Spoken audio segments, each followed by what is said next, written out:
Hey guys, welcome back to my channel. So today this is like a bit of a different video because I'm finally kind of talking about which master's application I've accepted. And as you can tell by the caption of the video, somehow I managed to get into Oxford. So I accepted that about a month ago now. So I've honestly I've really kept quiet on this one. I've kept quiet for like a month on social media. I've not mentioned it on my Instagrams really, I've not mentioned it on here, but I thought it was finally time to kind of bring it up because whatever help I can give other people in their application process, especially people that are like similar background to me, you're a woman, you're from went to state school, you're from a lower income background. So I thought if I can help anyone in those sort of backgrounds as well, then that will obviously be the best thing out of this application process as well. So I'm finally coming on, I'm finally mentioning that I've got into Oxford. So I applied in December.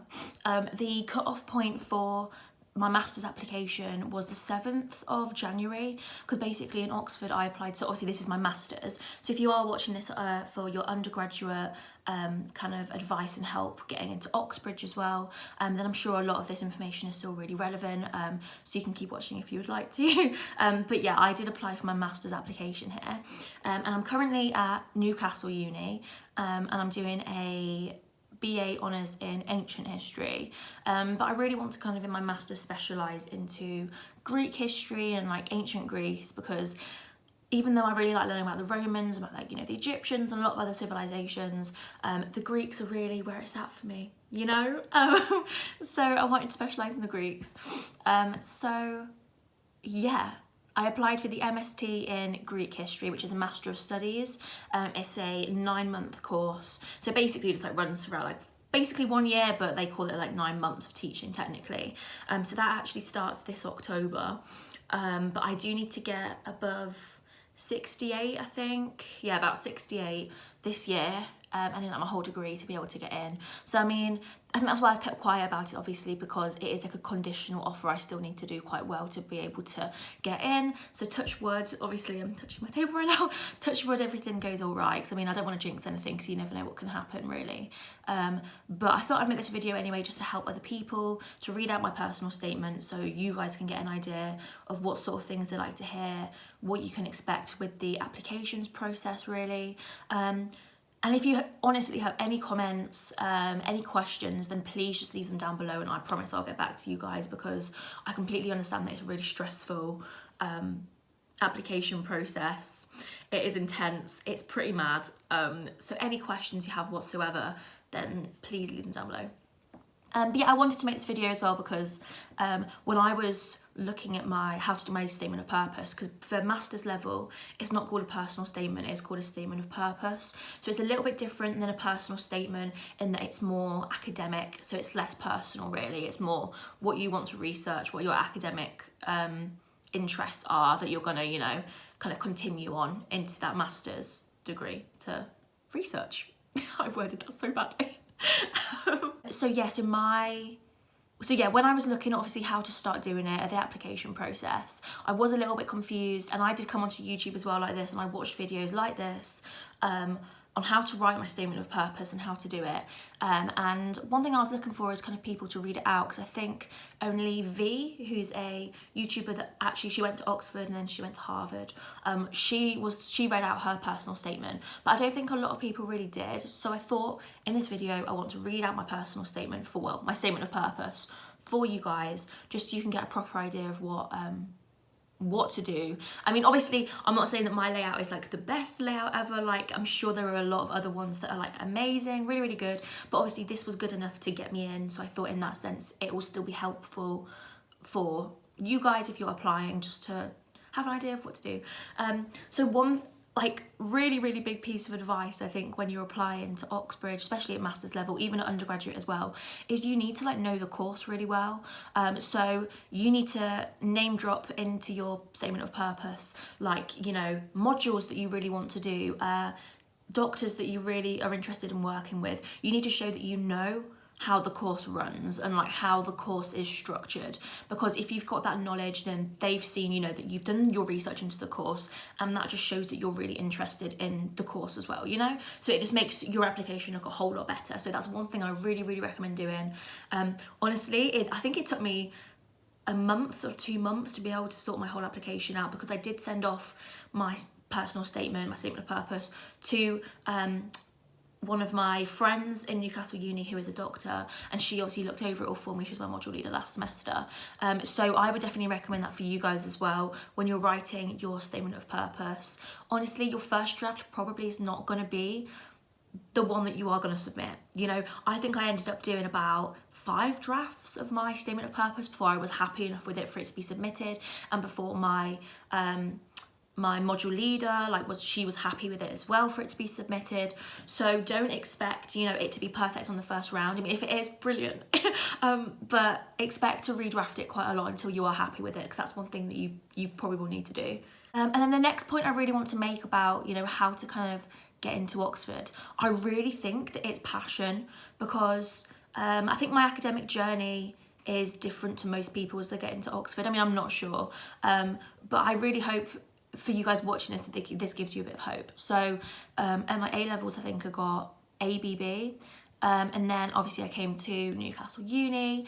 I really struggled in my first year, like a lot of mental health issues and stuff like that. So I think I ended up my first year on 63%, so 63, which is like a low 2-1. And then last year I really just pulled it up, and, you know, I was feeling a lot better. I think towards the end of the first year, my passion and my excitement for the subject just really started to kick in, because I mean, I hadn't studied it before at A-level, didn't have the opportunity to, because my school just didn't offer it, you know, it was just like a normal school. So I really was starting to get really passionate, and that was reflecting in my grades. So I finished last year on 69.5, but I think that'll be rounded to 70, like when the board of examiners at the end of this year obviously do all my grade systems and everything. And yeah, so basically I just wanted to make that kind of breakdown of my grades just to show you guys that I think there's this preconception that you need to have consistently perfect grades to get into Oxford. You need, you know, firsts every single year. Every essay needs to be a first, you know, solidly. You need to have A stars, A levels, all of this stuff. But I think my process and my journey shows that you don't, and that was something that was really kind of special for me, and obviously that's something that I really wanted to share with you guys, because, you know, if you are starting to get the grades now and it is a course that you really love and you really want to apply for, please just apply for it. Like, you don't, like, I in my head thought I was going to get rejected. I was like, do you know what, like, I've not got consistently really good grades. I didn't know if I was going to get accepted. I really thought I was going to get rejected from this course. So I think that just shows that, like, you never know until you apply. So I honestly encourage all of you, just apply. Like, if it's your dream course, please apply, because you honestly never know. But I mean, now I am kind of getting consistent firsts-ish, I would say, in my modules. But the one thing that I think shines through all of those grades is just passion, because if you've not got passion for, like, the course that you want to do, and that if your passion and, like, your excitement for that degree does not shine through your application, then I really don't think that, you know, you're going to get in. Because one thing with me, I think that really came through in my experience as well, because I think I've done like a couple of volunteering things relating to classics. But I mean, honestly, experience wise, it is never too late to start getting experience. You know, if you're starting to get worried about your applications, that you've not got enough experience to apply for a course, just start applying for, like, you know, little bits of volunteering that you can just add onto your CV to make your CV really look good. You can start that at any point. I only really started to make my CV look, you know, good and like classics related, properly classics related, I think in summer. So right before I started third year. So I mean, that just shows that honestly you've got plenty of time. You can, you know, change things around, and it's not too late to get experience for your CV. But yeah, back to passion. I really just think being passionate is the best thing that you can put into your application. And I do think that's probably what got me into the course in the end, just showing that you're passionate. So yeah, that's all kind of my statements on the application process. They did tell me they'll get back to me about 8 to 10 weeks after the deadline, which was the 7th of January. But I was quite lucky, and I honestly did not expect it because I wanted to film my reaction, but I did not expect this because I literally got an email from them on the 11th of February. Yeah, February. So I heard back after about 5 weeks, and I literally I was shocked because I was like, that's so early to hear back. So the application process, I mean, once you've put it in, you do need to be patient because it's going to take a while to hear back. And then obviously colleges is a whole other different aspect as well, that you need to consider when you're applying. But just focus on this sort of thing, and then obviously you can work on your college preference after. 'Cause I mean, you've only got one college preference to put down. So I mean, I personally researched mine off like the cheapest, cheapest accommodation, and kind of just like location as well, that sort of thing. So I actually picked Magdalen for my college preference, but then I've still got to wait probably like another month to hear back from that, whether I get in or not. So the process is a really long process. But if you are accepted onto the course, you are guaranteed a place at any college, but you just might not get your college preference basically. Okay, so without further ado, I will start reading out from my statement of purpose. So I'll tell you guys obviously my paragraphs and stuff like that. So my statement of purpose was max 700 words. So it's, in a way, it's a lot, but then it's also not a lot. You've definitely got to condense what you're talking about. Okay, so I shall start. In this MST in Greek history, I aim to develop research on gender in classical Greece through the lens of the identity, sexuality and political significance of the hetairai in 5th century Athens. I have tailored my undergraduate study at Newcastle University to focus on classical Greek history, notably a semester studying the city of Athens to support and contextualise my master's research interests. Firstly, in the Michaelmas term, I plan to begin studying intermediate Greek from List A and the module options from List C, namely gender and sexuality in the Greek world, Greek history, and Greek historiography. These options contribute to my acquisition of skills in the historical disciplines of archaeology and epigraphy, and further develop my historiographical methodology. My incentives in pursuing this study derive from the publications by Dr. Rebecca Kennedy. Kennedy's gender relations approach to understanding the identity and significance of hetairai is crucial in breaking down previous scholars' wife-whore dichotomy argument. Within the gender and sexuality module offered in this MST, I will have the opportunity to study gender theory and more specifically apply it to Greek women, which is crucial to my research. That's my first paragraph. So as you can see, I kind of just straight away got into what I want to research for my master's. I've talked about how I've got experience in my undergraduate degree because the modules I've done kind of support my research interests. And then I've mentioned as well specific modules that I really want to do within the course. So obviously why the course is really suited to my specific research interests. And then the second paragraph. I was especially driven to apply for this course because of the specialisations of the classics faculty. The opportunity to gain expertise in Greek literature, historiography and epigraphy is both exciting and essential to my academic progression. I would be particularly interested to gain the academic direction of Dr. Adrian Kelly, as his publication The Cambridge Companion to Sappho sparked my desire to further research gender and sexuality at master's level. Therefore, his guidance on Greek tradition in Greek literature through a sexuality lens will be instrumental to my thesis. Literally got like his book here because I'm doing Sappho for my dissertation, which is mad. Like the fact that I could literally be taught by this guy is insane. Anyway, last sentence. I would also be tremendously excited to gain the guidance of Catherine Backler, as her work on the social position of women in Greece will be absolutely crucial to my research project. So here I've name dropped like 2 people that I really, really want to work with within the faculty. So I'd recommend you guys do the same. It just shows that you've like researched their research interests as well.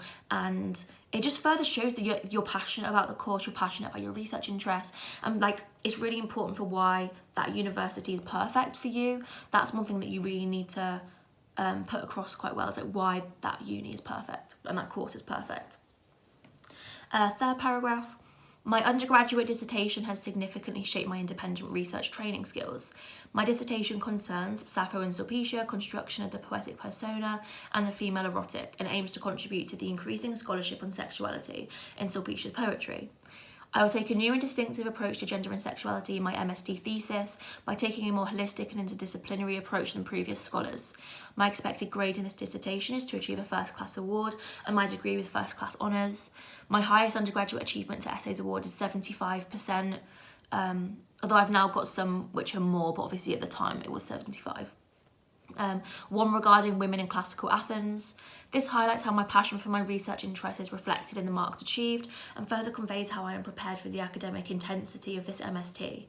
The markers emphasise my skills in research and critical analysis, thus I can bring these skills and my passion for Greek history to this course to create an enthusiastic and hard-working environment.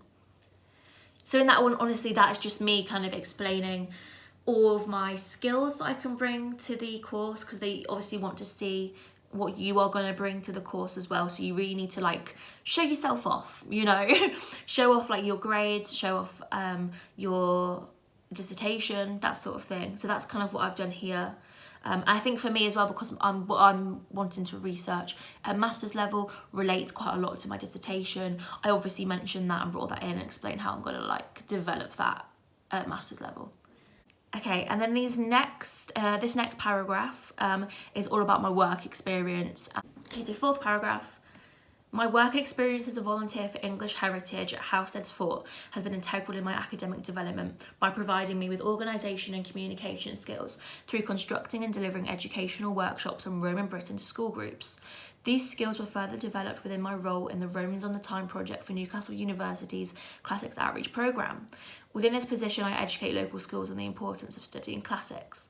This placement has also advanced my ability to efficiently and complexly analyse source material through interpreting artefacts in the Hancock collection within the Great North Museum to create stimulating educational material on the Greco-Roman antiquity. So when you're talking about your work experience, it's really important to kind of say what skills you've got from it. So I can obviously say that by doing like these classics related subjects, it's, you know, developing like my analysis skills when I go into like writing my essays and stuff like that. So you need to kind of mention that sort of thing. That's quite a good way to do it. Although it can be quite difficult, I think, to kind of relate work experience to like academic skills. So it is more difficult to do that. And my final paragraph is all about really specifically Oxford University, why I want to study here, because obviously I've talked before why the faculty is perfect, but now in this final paragraph I'm literally bringing it round back to Oxford Uni, why it's perfect for me. So I would be excited to study at Oxford University because of the invaluable resources offered, notably the collections and archives of the Sackler and Bodleian libraries. The Ioannou Centre for Classical and Byzantine Studies will also be incredibly beneficial in developing my Greek language level from lower to upper intermediate. Additionally, the graduate seminars on Greek in the East offer an interesting and unique opportunity to continue my academic progression and interact with other graduates. Thus, this 9-month MST is the next crucial step in my academic pathway to pursuing a PhD in Greek history by giving me the opportunity to reach my academic potential in an intellectually stimulating environment and to bring enthusiasm, passion and dedication to the course. That's it. So yeah, I hope this has really helped you guys, because I know that when I was looking on YouTube for kind of help when I was writing this in particular, I didn't actually end up finding many that were related to like classics or history. One that I would really recommend watching, because I love her channel anyway, it's the Redhead Academic, because she posts so much about her journey. She's doing a PhD now, I think at Yale. She's incredible and she posts all about her journey as well. She went to Oxford Uni, did history, and I would really recommend watching her videos as well if you want more help. And she also offers consulting as well. So if you're getting really stuck with your writing for your application, which honestly, it happens, it is really difficult to do your applications, you know, it's a really tough process. So if you are struggling, then she offers consulting, and I think she can help you guys writing your applications, obviously, because she was successfully got into Oxford, Yale, and I'm sure many others, because she is insanely intelligent, she's amazing. So I'd also recommend her. It would honestly just be amazing to see so many people from lower class backgrounds get into these amazing courses. Like that is honestly like the most amazing thing, and that would be really incredible. So I really hope this has honestly like helped you guys as well in your application process. Please feel free to message me on my Instagram as well for any advice or any help, because honestly like my DMs are always open, and I'm more than happy to help you guys with your applications. Obviously I'm not like a pro though, I'm not a pro, but yeah, I feel like I can help to an extent. So yeah, anyway, I hope you'll have a lovely day, and thank you again for watching, and I'll see you all soon.